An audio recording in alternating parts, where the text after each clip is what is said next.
ಎಲ್ರಿಗೂ ನಮಸ್ಕಾರ. ಪುಷ್ಪಾ ಶೆಟ್ಟಿಸ್ ಕುಕಿಂಗ್ ಡೈರಿಗೆ ಸ್ವಾಗತ. ನಾನಿವತ್ತು ಸ್ಕ್ವಿಡ್ನಿಂದ ಗೀ ರೋಸ್ಟನ್ನು ಮಾಡೋಣ ಅಂತಿದ್ದೀನಿ.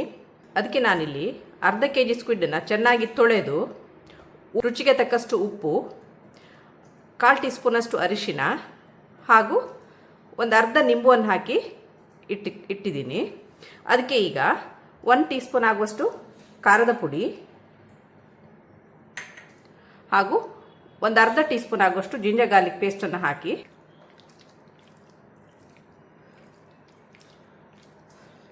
ಇದನ್ನ ಈಗ ಒಂದು ಅರ್ಧ ಗಂಟೆ ಹೀಗೆ ಬಿಡೋಣ. ಇದಕ್ಕೆ ಒಂದು ಪೇಸ್ಟನ್ನು ಮಾಡ್ಕೋಬೇಕು. ಆ ಪೇಸ್ಟಿಗೆ ಬೇಕಾಗುವ ಸಾಮಗ್ರಿಗಳನ್ನೆಲ್ಲ ರೆಡಿ ಮಾಡ್ಕೊಳ್ಳೋಣ. ಅದಕ್ಕೆ ನಾನಿಲ್ಲಿ ಒಂದು 6 ಬ್ಯಾಡಗೆ ಚಿಲ್ಲಿನ ತೊಗೊಂಡಿದ್ದೀನಿ, ಒಂದು ಅರ್ಧ ಪಿಂಚ್ನಷ್ಟು ಹುಳಿ, ಅರ್ಧ ಟೀ ಸ್ಪೂನ್ ಸೋಂಪು, ಅರ್ಧ ಟೀ ಸ್ಪೂನ್ ಜೀರಿಗೆ, ಅರ್ಧ ಟೀ ಸ್ಪೂನ್ ಕಾಳುಮೆಣಸು, ಒಂದು ಅರ್ಧ ಪಿಂಚ್ನಷ್ಟು ಮೆಂತ್ಯ, 1 ಟೇಬಲ್ ಸ್ಪೂನಷ್ಟು ಕೊತ್ತಂಬರಿಯನ್ನು ತೊಗೊಂಡಿದ್ದೀನಿ. ಈಗ ಇದನ್ನೆಲ್ಲ ಡ್ರೈ ರೋಸ್ಟ್ ಮಾಡ್ಕೊಂಬರೋಣ. ನಾನು ಆಲ್ರೆಡಿ ತವಾನ ಬಿಸಿಗೆ ಇಟ್ಕೊಂಡಿದ್ದೀನಿ. ಈಗ ತೊಗೊಂಡಂಥ ಸಾಮಗ್ರಿಗಳನ್ನೆಲ್ಲ ಡ್ರೈ ರೋಸ್ಟ್ ಮಾಡ್ಕೊಳ್ಳೋಣ. ಚಿಲ್ಲಿನ ಹಾಕ್ತಾಯಿದ್ದೀನಿ.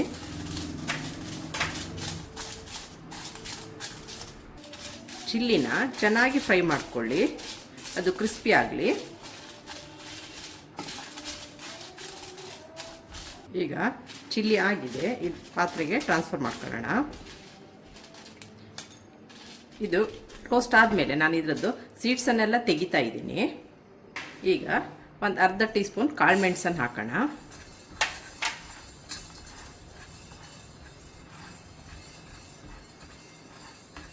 ಹಾಗೂ ಒಂದು 8-10 ಕಾಳು ಮೆಂತ್ಯನ ತೊಗೊಂಡಿದ್ದೀನಿ,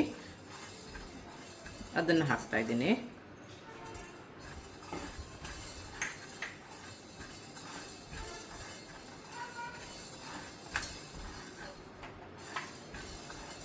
ಇದು ಸ್ವಲ್ಪ ಹುರಿದಾಗಕ್ಕೂ ಕೊತ್ತಂಬರಿ ಬೀಜ 1 ಟೇಬಲ್ ಸ್ಪೂನನ್ನು ತೊಗೊಂಡಿದ್ದೀನಿ, ಅದನ್ನು ಹಾಕ್ತಾ ಇದ್ದೀನಿ.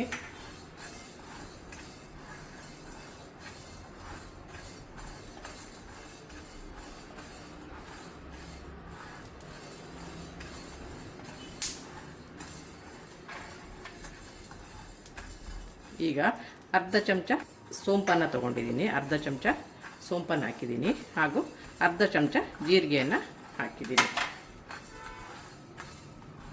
ಈಗ ಇದು ಆಗಿದೆ. ಈಗ ಗ್ಯಾಸನ್ನು ಆಫ್ ಮಾಡೋಣ.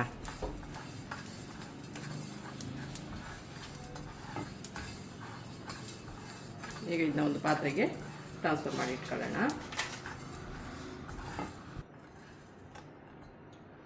ಎಲ್ಲ ಸಾಮಗ್ರಿಗಳನ್ನು ಹುರಿದು ಪಾತ್ರೆಗೆ ಟ್ರಾನ್ಸ್ಫರ್ ಮಾಡಿ ಇಟ್ಕೊಂಡಿದ್ದೀನಿ. ಇದು ಸ್ವಲ್ಪ ತಣ್ಣಗಾಗಲಿ. ಅಷ್ಟರಲ್ಲಿ ಈಗ ನಾನು ಈ ಮೆಣಸನ್ನು ಏನು ಹುರಿದು ಇಟ್ಕೊಂಡಿದ್ದೀನಿ ಅದರದ್ದು ಸೀಡ್ಸನ್ನೆಲ್ಲ ತೆಗಿತಾ ಇದ್ದೀನಿ. ಈಗ ನಾನು ಹುರಿದಿಟ್ಟಂಥ ಮೆಣಸಿನ ಸೀಡ್ಸನ್ನೆಲ್ಲ ತೆಗೆದಿದ್ದೀನಿ. ಈಗ ಅದನ್ನು ಮಿಕ್ಸಿ ಜಾರಿಗೆ ಹಾಕೋಣ.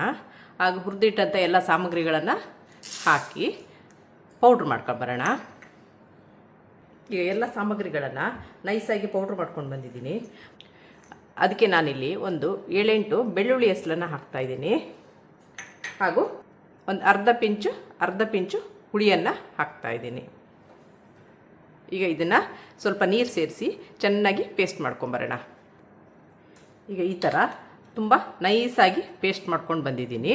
ಪೇಸ್ಟು ನೈಸಾದಷ್ಟು ಗೇರೋಷ್ಟು ಚೆನ್ನಾಗಾಗುತ್ತೆ. ಈಗ ನಾನಿಲ್ಲಿ ಅರೆದ ಪೇಸ್ಟನ್ನು ಒಂದು ಪಾತ್ರೆಗೆ ಟ್ರಾನ್ಸ್ಫರ್ ಮಾಡ್ಕೊಂಡು ಇಟ್ಕೊಂಡಿದ್ದೀನಿ ಹಾಗೂ ಸ್ವಲ್ಪ ಮಿಕ್ಸಿ ತೊಳೆದ ನೀರನ್ನು ಸಹ ತೆಗೆದಿಟ್ಕೊಂಡಿದ್ದೀನಿ.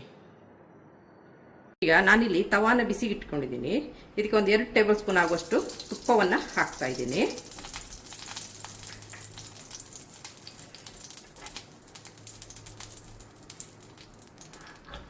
ಈಗ ತುಪ್ಪ ಬಿಸಿ ಆಗಿದೆ.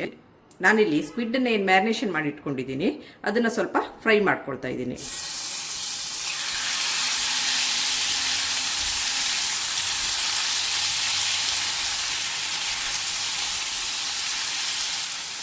ಸ್ಕ್ವಿಡ್ಡನ್ನ ಯಾವುದೇ ಅಡುಗೆ ಮಾಡೋದಾದ್ರೂ ಇದನ್ನ ಹೆಚ್ಚಿಗೆ ಬೇಯಿಸಬಾರ್ದು. ಹೆಚ್ಚಿಗೆ ಬೇಯಿಸಿದರೆ ಇದು ರಬ್ಬರ್ನಂಗೆ ಆಗುತ್ತೆ. ಸ್ವಲ್ಪ ಬೆಂದರೆ ಸಾಕು.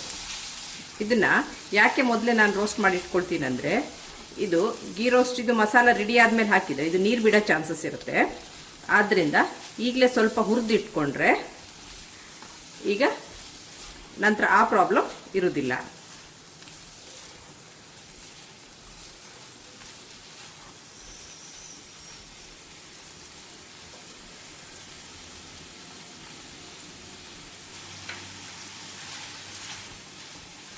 ವೀಕ್ಷಕರೇ, ಇದೀಗ ಆಗಿದೆ.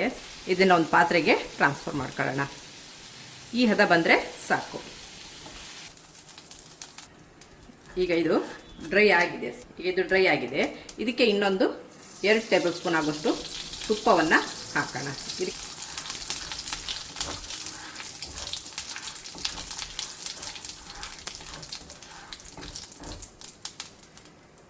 ಈಗ ತುಪ್ಪ ಬಿಸಿಯಾಗಿದೆ. ಈಗ ನಾವು ಏನು ಮಸಾಲೆನ ಅರ್ದಿಟ್ಕೊಂಡಿದ್ದೀವಿ, ಈ ಮಸಾಲೆನ ಈ ಬಿಸಿಯಾದ ತುಪ್ಪಕ್ಕೆ ಹಾಕ್ತಾ ಇದ್ದೀನಿ.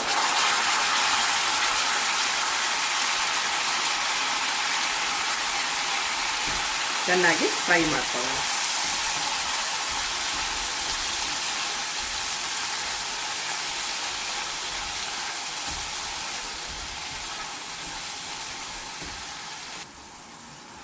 ಈಗ ಮಸಾಲೆದು ಅರುಮ ಚೆನ್ನಾಗಿ ಬರ್ತಾ ಇದೆ. ಈ ಹಂತದಲ್ಲಿ ಸ್ವಲ್ಪ ಮಿಕ್ಸಿ ತೊಳೆದ ನೀರನ್ನು ಹಾಕೋಣ. ಪೇಸ್ಟ್ನ ಹದ ನೋಡಿಕೊಂಡು ಹಾಕಿ ನೀವು. ಈಗ ಇದು ಚೆನ್ನಾಗಿ ಇದರಲ್ಲಿ ಫ್ರೈ ಆಗಲಿ. ಈಗ ತುಪ್ಪ ಸೈಡಿಗೆ ಬಿಡ್ತಾ ಬರ್ತಾ ಇದೆ.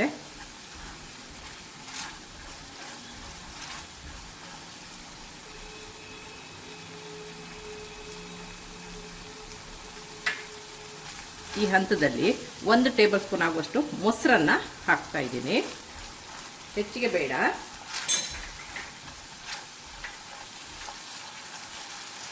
ಹಾಗೂ ಒಂದು ಅರ್ಧ ಟೀ ಸ್ಪೂನಷ್ಟು ಬೆಲ್ಲವನ್ನು ಹಾಕ್ತಾ ಇದ್ದೀನಿ.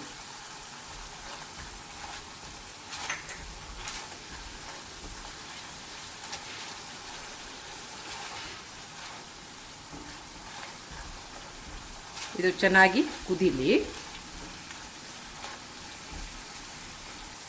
ಮತ್ತೆ 1 ಟೇಬಲ್ ಸ್ಪೂನ್ ತುಪ್ಪವನ್ನು ಹಾಕ್ತಾ ಇದ್ದೀನಿ.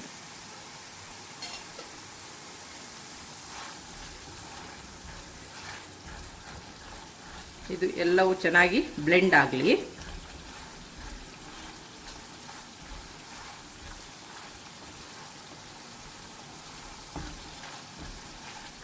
ಸುಮಾರು ಒಂದು 5 ರಿಂದ 10 ನಿಮಿಷ ಇದು ಚೆನ್ನಾಗಿ ಕುದ್ದಿದೆ.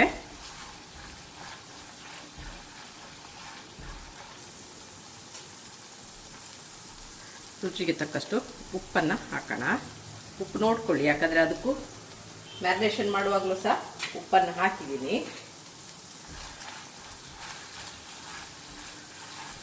ಆದ್ದರಿಂದ ನೋಡಿ ಹಾಕ್ಕೊಳ್ಳಿ. ಈಗ ಇದು ತುಪ್ಪ ಎಲ್ಲ ಸೈಡಿಗೆ ಬಿಟ್ಕೊಳ್ತಾ ಬರ್ತಾ ಇದೆ. ಈ ಹಂತದಲ್ಲಿ ನಾವು ಫ್ರೈ ಮಾಡಿಟ್ಕೊಂಡಂಥ ಸ್ಕ್ವಿಡನ್ನು ಹಾಕೋಣ. ಈಗ ಫ್ರೈ ಮಾಡೋಂಥ ಸ್ಕ್ವಿಡನ್ನೆಲ್ಲ ಇದಕ್ಕೆ ಹಾಕಿದ್ದೀನಿ.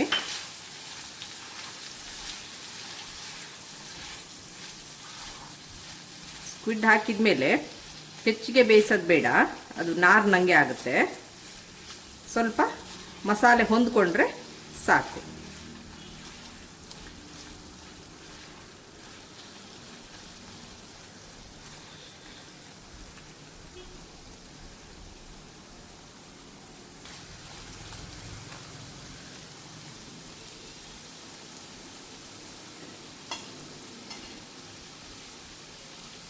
ಮತ್ತು ಒಂದು 2 ಟೇಬಲ್ ಸ್ಪೂನ್ ಆಗುವಷ್ಟು ತುಪ್ಪವನ್ನು ಹಾಕ್ತಾ ಇದ್ದೀನಿ.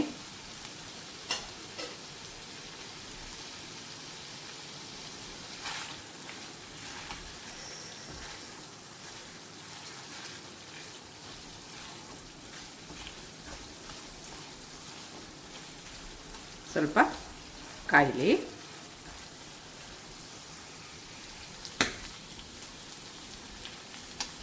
ವೀಕ್ಷಕರೇ, ಇದೀಗ ಆಗಿದೆ. ಈಗ ಸ್ವಲ್ಪ ಕೊನೆಯಲ್ಲಿ ಕರಿಬೇವಿನ ಸೊಪ್ಪನ್ನು ಹಾಕೋಣ.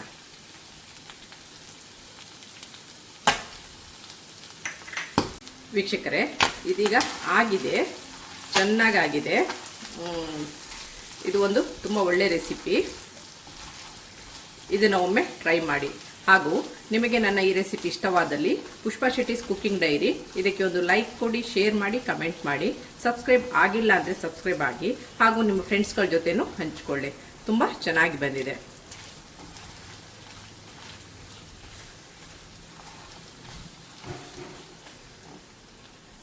Thank you.